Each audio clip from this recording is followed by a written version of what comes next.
the Turkish Stars flying their NF-5A freedom fighters. An iconic display theme, and one hopefully a lot of you are familiar with or have seen. I remember them distinctly from my childhood. They were at the first Royal International Air Tattoo that I attended, all the way back in 1997. And ever since then, I've always wanted to make a model of them. And, well, I actually started doing that a couple of times, but I never finished it. There is a good reason why, I suppose, and that's something we'll probably talk about a bit later on. But, I don't know, I was just thinking about them recently because, well, I was going to the Malta International Air Show again this year, and I remember the last time I went, which was a staggering 8 years ago, was the last time I actually saw them display, and they were as fantastic as they ever were. So I really thought to myself, yeah, maybe I should actually crack on and get that built. Plus, obviously, quite recently, I've got Gallery's new paints, their Kaleido range paints, and thought this would be a really good way for me to test the white, because white is a colour I have historically always struggled with. So, two birds, one stone. Hey guys, it's model making time, and today we're looking at building an NF-5A in 1/72 scale in the colours of the Turkish Stars display team. Today we're using an Esci kit, and we'll have a little chat about the history of the kit itself, along with the history of the Turkish Stars display team as well. Then we'll get into the construction of the kit, including applying the decals which may have been pinched from a PM Models donor kit. Once we've built the kit, we'll have a look at it in a grand reveal and talk about what went right, what went wrong, and maybe what I'd avoid in the future.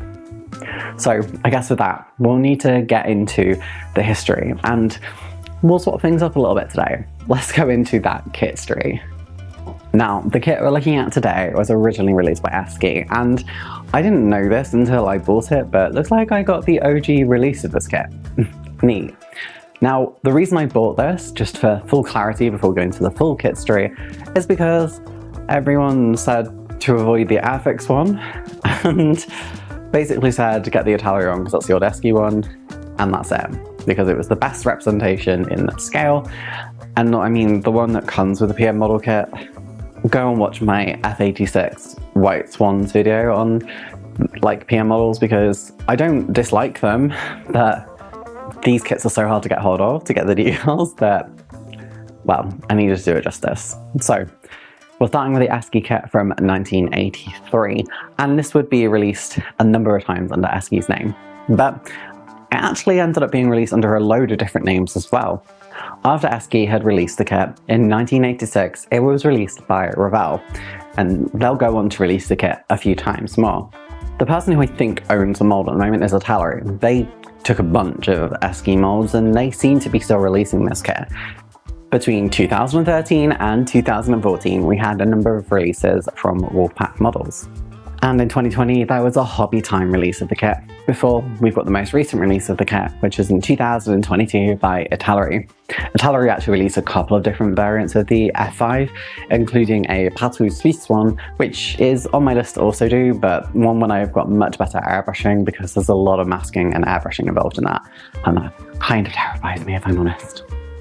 Now, we also need to talk about where the decals have come from for this kit, because that's a whole faff. In 1983, Pioneer released an F5 kit, which then, through a couple of years later, well, PM would release their version, but not the exact same one, which is a whole thing. They would release the kit quite a few times, up until the boxing that we're really interested in. I can't see exactly when that kit was released. It appears to be sometime after 2000, but before the 2010s. So it's not super clear exactly what date it is, and I couldn't see it on there. If I had been smart about this, I would have checked the box, but don't know where to put that right now, so we're just gonna go with sometime within that time frame. This is pretty much, from what I can tell, the only decals you can get for this kit in the original Turkish Stars display team colours, because they actually changed their colours, well, a bit later on actually, just into the 2010s I think. We'll go into that into the history though. So yeah, this is the only way you can make that original iconic look where they had the actual eagle underneath and it was just pretty much red and white. It's a very 90s coded look. Not surprising considering they were formed in the 90s with this color scheme, but yeah, I really wanted to do this one. I still want to do the new one, and those decals are still in production and easy to get hold of. In fact, I've already got a set, including having a set which are the C-160 transport aircraft, because that's also a thing, and well, I have one of them to do at some point, and now I have an airbrush, maybe I will do that, but that's a story for another day. At some point I'm going to do the history of Turkish display teams, as I've done with Swedish display teams, but I'm starting kind of at a midpoint here, guys, with the Turkish Stars. And with that, I guess we should go in the history of them, huh? Formed on the 7th of November 1992, the Turkish Stars display team were a unified national display team for Turkey, or Turkey, and they were designed to replace the squadron-based display teams of old, which, if you've watched any of my other videos about aerobatic display teams and their histories, that's kind of just what happened originally, as squadrons would just form their own display teams and countries would have, well, quite a lot of them, especially if you look at places like Italy, the United States, and Britain. The Yıldızları, probably the last time I'm going to try and say that because I definitely can't say it properly, had a glorious paint scheme of white with an eagle underneath, and they had the symbol of Turkey, which was the crescent moon and the star, painted onto the tail, and that was in a really contrasting red. I really like that paint scheme, and it's one of the things that sort of drew me to them. One of the interesting things about the Turkish Stars was that they were using supersonic aircraft, and whilst it wasn't unusual for countries to use near supersonic aircraft, for example the Hawker Hunter, which was used by Switzerland and by Britain, it was more unusual to use full-on supersonic aircraft. America did it quite a lot, and strangely so did Russia, but really a lot of European air arms used their sort of display teams to sort of show their trainers. So, you know, for example, you had the Gnat for the Red Arrows, the Provost before that, you also had the Hawk that followed it, and in France you had things like the Fouga Magister followed by the Alpha Jet. Prior to that, it wasn't as unusual to use frontline fighters, but things changed to more sort of a training angle as things went on. America does still use supersonic aircraft as well, and so does the Swiss actually. They also fly the F5, slightly different model, but still the F5. So it's not outside the realms of possibility, but it did make them stand out compared to a lot of their contemporaries, at least back in 1992. Now, Turkey acquired its F5s from the Netherlands, and actually I've already done a video on the Double Dutch display team who flew the F5 as well. It's quite an old video, and the person I made it for I'm no longer in touch with, but well, it was a video that at the time I really enjoyed doing, and it was one of my first forays into sort of display team aircraft that were outside of ones that I knew every day, like the French, Italians and Red Arrows of Britain. When the team initially formed, they only had 4 aircraft. They would go up to 6 aircraft in 1994 and 7 aircraft in 1995, before reaching 8 aircraft in 2004. Up until 2012, they flew the livery they had formed with, but when they reached 2012, 20 years after their formation, they changed to a much more modern livery, which I will say probably does look better. I just have nostalgia for the old scheme, okay? It does also match the solo display team of Solo Turk, a display team kind of that we'll be doing at some point, just give me time. But the two do really complement each other quite well now, so I think it was a really good change. It just makes me sad with the nostalgia. From what I can see, currently the team flies with 7 aircraft, and well, they put on a spectacular show. Again, last time I saw them was flying over the skies of Malta, when I saw them display at the Malta International Air Show. And well, they've done many other amazing performances, including on the 24th of August 2001, where they flew for 1 million people in Azerbaijan, which made it sort of the world's largest aerobatic display team show. Kind of an amazing feat. Turkey is becoming a prominent player in sort of the development of aircraft, and they're building the TAI Hurjet, which will be the future of training aircraft in Turkey. And from what I've seen, I think also other nations like Spain are considering the type as well. Well, that aircraft is going to be the future of the Turkish Stars too, so hopefully we'll get a really sick kit of the Hurjet so we can make a beautiful continuation of the Turkish Stars display team in 1/72. But I think that's it with the history. Well, we're obviously going to have to get into the construction, but just before we do, make sure to take a few seconds, get yourself a little drink, subscribe to the channel, like the video, and leave a comment down below. Have you built the PM Models Turkish Star kit, or did you wait until you could get a better F5 to put it on? And with that, I guess we need to get into this. And yeah, to make it really clear, Esci kit, PM Models decals, let's go. Before we get into the construction though, we need to unbox this Esci Freedom Fighter. And I must say, considering the age of this kit, it survived quite well. The decals are in immaculate condition, and the parts of the Freedom Fighter do look quite nice, again relative to its age. Whilst the details are not as good as something that, you know, maybe 3D scanned and produced in the current year, they do look quite nice. And the transparencies are pretty good too. I wouldn't say they're the best I've ever seen, but they're certainly quite nice. And as I said, the decals look really lovely. I'm not sure how well all of them would come off, and I won't be using them, but they look like they're in quite good condition. You can tell by the yellowing of the instructions though that this kit has not been left unchanged. It has become more yellow as time's gone on, but the instructions are still quite clear even for modern standards, and it meant the kit was quite easy to put together. So I started by removing most of the big parts and then gluing the tail section together. This aircraft is quite modular, quite similarly to the Tornado that I made not too long ago. It means that you can put different bits together and just work on sections if you wanted to. Well, I am quite a quick builder, so I tried to do it quite quickly. And I painted the seats with this Citadel paint that I borrowed from Mr. Modeler, who is making some orcs. In fact, you can see one of the orcs over in the corner that I decided to take and start painting later, along with apparently some bread I clearly had eaten near this. I then had to stick the cockpit tub in, which was left mostly grey with a lot of black and green. I did use some online references just to try and work this out. I didn't catch it on camera, but I did glue the two halves then together and pop them on to the main fuselage, which you then just pop the wings into. It was a really straightforward, simple process. You can see me sticking the tail section on there. And I've put some weight in the nose as well. For some reason I didn't record that, but I put weight in the nose just to make sure that it remains quite heavy.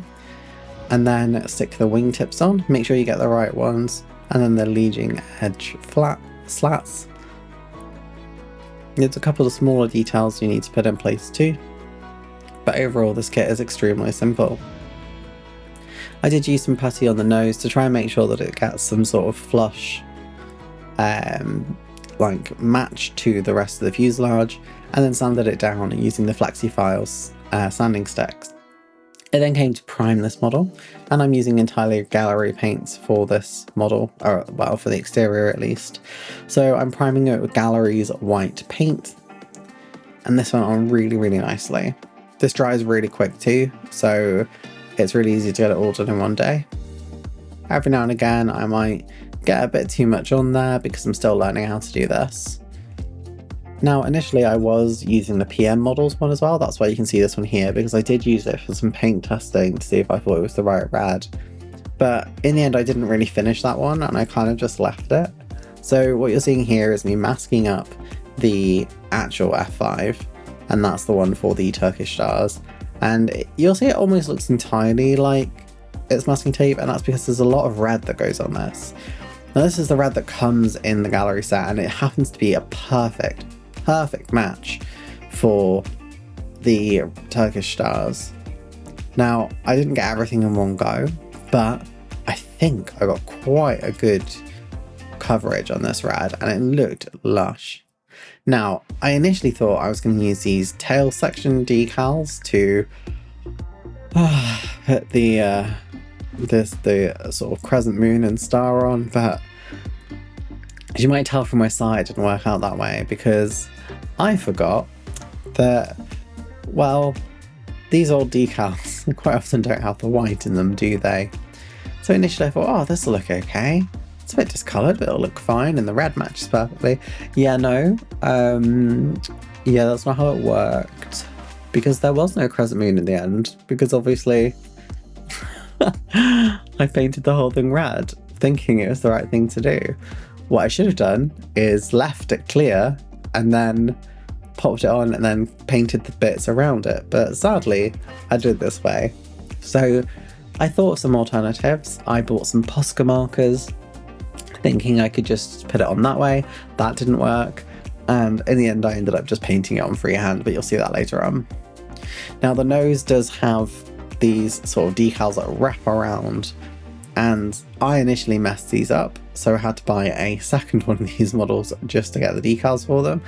I could have freehanded this on, but I chose to try and use the decals because I wanted this to be as much of the decals as I can be, because that's sort of what's iconic to me from my childhood. A lot of positioning to get these right though. So I ended up putting the tail sections on and using sort of the rest of it to get that stripe down the side, and then using some red paint, as I say, it just matches perfectly to get it where it needs to be.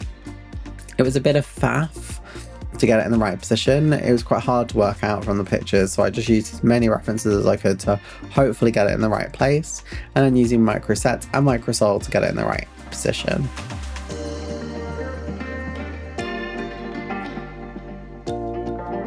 The most important part of this whole model is the eagle that goes underneath.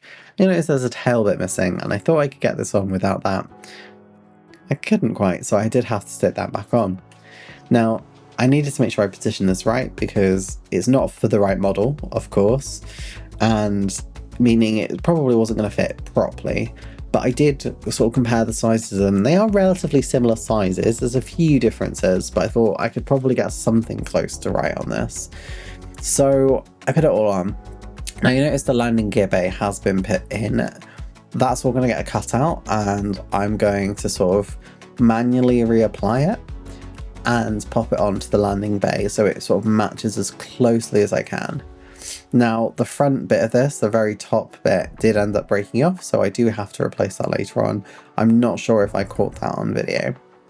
These bits do not fit quite well over the sort of the edges of the wings, so I just went for sort of a consistent look. I again managed to ruin these decals as well, so had to order replacements. In the end though, it looked okay. It was just an absolute faff having to constantly reapply decals because they sort of break. PM decals are not the worst in terms of strength, but they don't like being moved around too much at all. They also don't have the highest pigmentation in the world, well, in some cases, but I did find the red was okay, and that's pretty much all you have for these. In other kits I've had, I found them to be less great. So you can see this broke, and then it was a case of putting it all back together and just being really careful to try and get it all to line up. And it's quite difficult because each time you move one bit, it moves another bit. But in the end, I got something that I was relatively happy with.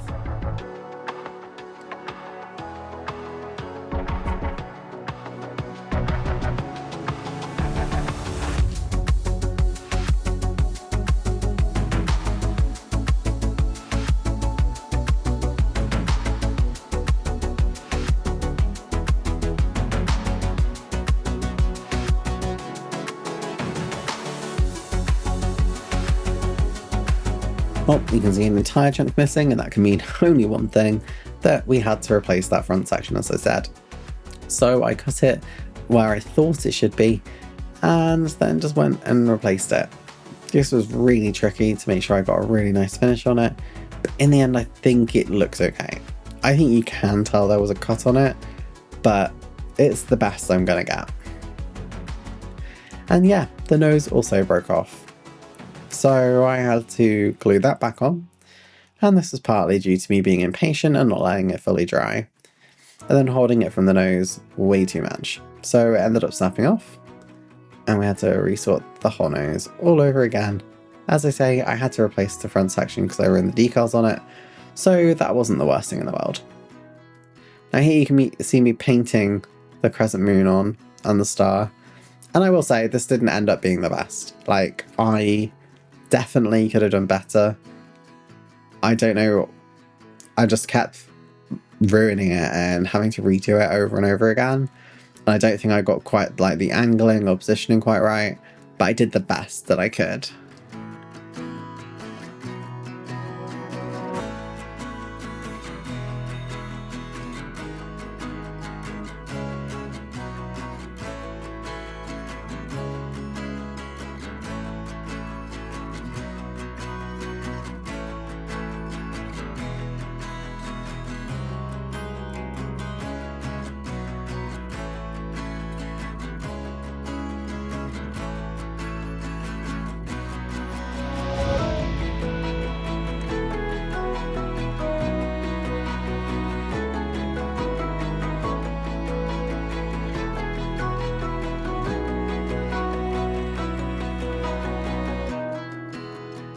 Thankfully though, on the smaller parts like the undercarriage and stuff, I just relied on Gallery's pens, and these have like become such a staple of my undercarriage painting process. In fact, I've just finished 2 other models that if you've seen the live streams, you'll know what those models are, but I did the entire undercarriage and cockpit lining with the pens, and yeah, I've become obsessed with these because you can just sit there and do them in between other tasks because there's no cleanup, is there? So yeah, I really like these products. Unlike other pen paints, like, I don't know, like Army Painter that are like for actual painting and they're like normal colours, I think these work because it's the metallics.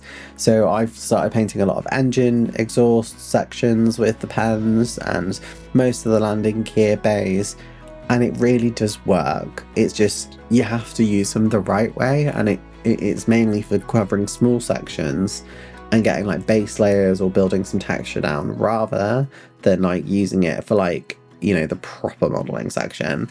Like you can see here that I'm using it on the engine exhaust. This is a base layer of like steel, and then I've done sort of scorched gold on top and sort of then tapped it off, and it ends up looking quite nice. And then cover the whole model in a slathering of gloss varnish. Oh yeah, and we had to do the cockpit section, but I did that off camera. Finished the construction of this kit. I am so excited to see what you all think of it. I think I actually did okay on it. Don't get me wrong, there were definitely areas that went wrong, and the gallery paints don't behave like the life color paints I'm used to. It's a really different sort of style of flow, and well, the more I'm using them, the more I'm like, maybe these aren't the best for brush, but they're definitely great for airbrushing. It's definitely a different style of paint. I'll be excited when they do a military sort of range at some point. But for now, well, we can use it for these vibrant, beautiful aerobatic display teams. So let's go have a look at the NF-5 popping off in Turkish Stars colours.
Well, what do you think? I think it was good. Don't get me wrong, I know there's areas for improvements, and yeah, unfortunately the PM decals didn't work as I would hope. I mean, they are potentially like over 20 years old at this point, so it's not a surprise that they have some degradation, but at the same time, I think they are probably just not the best decals. I have found with most PM kits that the decals just kind of aren't great, sadly. That does not put off PM kits. You can normally buy these kits, like, there's a local shop near me and it's like £6. So, you know, sometimes these kits are just what you need for a mojo build. I mean, Model Minutes has done quite a few of these. Does he think the kits are like groundbreaking? No, but they're definitely a kit you can build and make something that looks fine at the end, which sometimes is all you want to do, right? Now, obviously I could have built this on the sort of kit that came with it, and it probably would have fit better, but I just couldn't do that. It's just not worth it. I'm not going to build this again, so I was like, well, might as well do it properly. You can see the NF5 next to it, and it's around the same size. Kind of about all it's got going for it though. Not a lot of detail. And again, like, don't get me wrong, when I was a kid, honey, like, I would have built this kit and been happy with it. And I think anyone new to the hobby would be happy with this. I mean, really, is there any difference to the Airfix Red Arrow starter set that has none of the decals on the bottom, which to me are kind of essential? Well, maybe not. So it's whether or not it's worth it to you and worth the cost, because I still think it's not too bad. But as I say, I'm only doing it once, so I'm going to do the best that I can. I did think about doing some panel lining, and I kind of gave up on that. And also, I was going to use some Posca pens to paint the sort of Turkish emblem on the tail, and gave up with that because I couldn't quite get the thin lines that I wanted, so it's all freehand. If I had thought about it, I would have left the tail white, put the decal on, masked it off, and then painted the rest of the tail red, because just by pure dumb luck, the red on the decals pretty much perfectly matches the red that Gallery have. But lesson for the future, I guess, or if you're going to do this, I just looked at the decals and assumed that they would have white, not thinking that these are quite cheap decals and just don't have white ink in them, so there you go. Whether or not you should buy or fly from this, I guess we'll do this in two sections, right? First of all, the Esci kit, obviously buy. I got this cheaper than the Italy re-release. The decals it came with were numerous and looked to be in good condition, and I just can't really fault the kit. I think it was good, it went together really nicely. I think the only issue I had was around the nose section, but like, that was more my error and impatience rather than the kit itself. So 100%, if you see the Esci kit, I've seen them around £10 to £12. I think I only paid 13-ish for mine. By all means, you can go for it. As for the PM one, well, I actually bought a second one because, as you saw in the video, I had difficulties with the decals and had to repair it, and I ended up paying £8. However, I have seen these kits go up to £30, and no, they are not worth it. Give up on your nostalgia, just build the new scheme, because you can buy the new decals and an Esci kit for that price and get a much better result. And we'll be doing that at some point. But honestly, I wouldn't really buy it unless it's under a tenner. And even then, I would say you're paying the price of decals, so just use the decals. I guess I'm saying fly, unless you really, really want these decals. Well, that's going to do it for me today, guys. Thank you so much for being here. I hope you have enjoyed your time looking at the NF5 in Turkish Stars display team colours with me. If you want to be kept up to date with my latest and greatest projects, then subscribe to the channel. Leave a like and leave a comment down below. How do you think I did in the end? And, well, if you want to join a lovely community of like-minded model maker besties, then join the Discord. The link is in the description down below. It's a friendly place where you can share your latest builds and finished projects. And, well, if you want to support the channel more and help make sure I can pay for these unusual projects, then you can join as a channel member. The channel members, there are 2 tiers, the difference being advanced kits get shouted out at the end of each video. And, well, I guess with that, we have reached an end. So I will see you next time, guys, and, well, I wonder what I'll be building then. Bye! A shout out goes to all of my channel members, whether starter kit or advanced kit, you help keep the channel going. A big shout out goes to my advanced kit level members, which are Simon's Modelling Shed, Moreton Bay Modelling, Greg Webb, Hobby Time, Perfect Parody, David Price, Angel, Mast Hand, Ian Ellison, Jock's Model Bench, Taggers 365, Bobby G, Bob and Genevieve Albridge, Dafty Duck, David Barber, Jeff's Dioramas, and my 2 longest term subscribers at Advanced Kit level member, Explosive Water and Crazy Like Jeff. Thank you all so much. If you've enjoyed what you've seen here today, make sure to subscribe to the channel to be kept up to date with my latest and greatest videos. I also do live streams on the weeks where I don't put out a video, so make sure you keep up with them too. And here's a recommended video, just you. See you later, love you, bye!